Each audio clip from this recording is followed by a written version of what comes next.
As the city continues to grapple with the ongoing migrant crisis, Mayor Adams calling on city agencies to cut their budgets by 5% starting in November. He also said the city will eventually have to move women and children into congregate homeless shelters. The move may be a violation to the city's right to shelter law, which Adams is currently fighting in court. All right, joining us now to talk more about this latest development is former City Council Speaker Quinn. She currently serves as president and CEO of Women in Need, also known as WIN, which is the city's largest housing provider for homeless women and children. So certainly right in your area of expertise.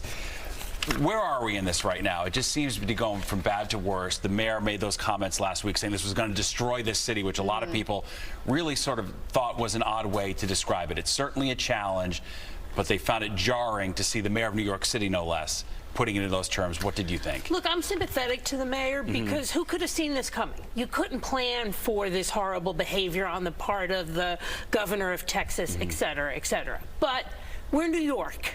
We don't close our doors on anybody. We don't put people in harm's way. We respond to the biggest crises out there with smart, thoughtful policy. When we put out with the New York Immigration Coalition a study a couple of weeks ago, we laid out to the city how they could save $3 billion in how they're dealing with this crisis. So the mayor is, yes, right that the Fed should give us more money, but no, the kind of throwing in the towel that the mayor did, it's not right. Yeah, so let's talk about the housing voucher. So that's what your study was about, and it claims that the cost of housing migrants could be mitigated from $383, which is what the city is currently spending now per night, to just $50 to $75 a night. Talk us through that plan. Sure. So for any homeless person, whether they're a migrant or not, to put them in a welfare hotel is $383 a night. Why is it so expensive? I don't know the answer to that question, but it is. But when you have a voucher and you're paying part of the rent and the city is paying part of the rent through the voucher, it's on average $72 a night, and it's a better situation. Being in these hotels is not productive for any families and really not good for the children. These children who've come from other countries, who've walked here with their parents, gone through rivers, etc. We want them to be in the most stable environment possible. And how great is it that that is also the cheapest place that they could be? And the resistance to that really shows that we don't have a well thought out vision of how to deal with it. Pretending it's not happening is not the answer. And, you know, the latest thing that's sort of come up in the past week, I'd say you're hearing a lot about the idea of families being put in congregate shelters, meaning just everyone all together.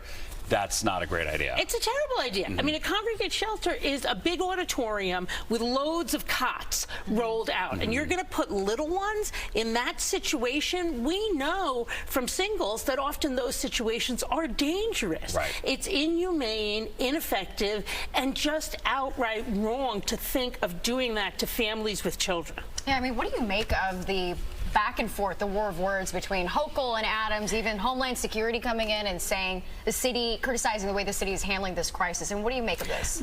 A war of words between the mayor and the governor, and we've seen it with other mayors and other governors. It's not a good thing.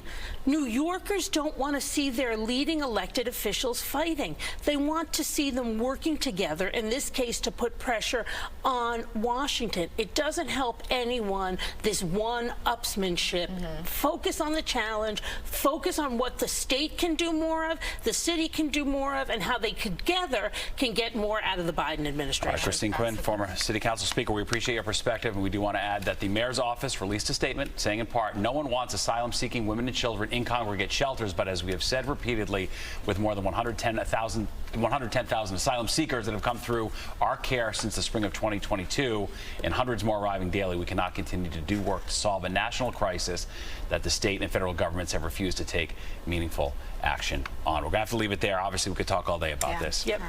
Christine, thank you so much.